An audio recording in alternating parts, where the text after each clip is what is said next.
ദൈവശബ്ദം പലപ്പോഴും നാം മനസ്സിലാക്കുന്നില്ല. നാം കേൾക്കുന്ന ശബ്ദം പോലെ തന്നെ നാം ഇടപെടുന്ന വിഷയങ്ങളിൽ മറുപടി കിട്ടാതെ വരുമ്പോൾ, അസാധ്യമായ സാഹചര്യങ്ങളിൽ കൂടി നാം കടന്നു പോകുമ്പോൾ, സമാധാനത്തോടെ പൂർത്തീകരണത്തിനായുള്ള സാധ്യതകളെ വ്യക്തമാക്കി ഹൃദയങ്ങളിൽ അറിയിക്കുന്നതാണ് ദൈവശബ്ദം.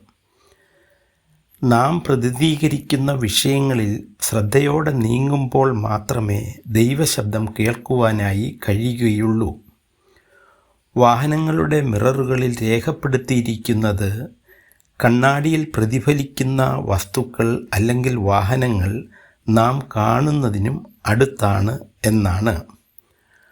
അതുപോലെ ദൈവശബ്ദം നമ്മെ നാം പ്രാപിക്കുന്ന അനുഗ്രഹങ്ങൾക്ക് മുൻപേ തന്നെ അതിനുള്ള വഴികൾ നമ്മെ വ്യക്തമായി അറിയിക്കുന്നു. പ്രതിസന്ധികളെ നിർവീര്യമാക്കി, ദുർഘടങ്ങളെ നിരപ്പാക്കി, നേരായ പാതയൊരുക്കി സമാധാനത്തോടെ ലക്ഷ്യത്തിൽ എത്തിച്ചേർക്കുന്നു.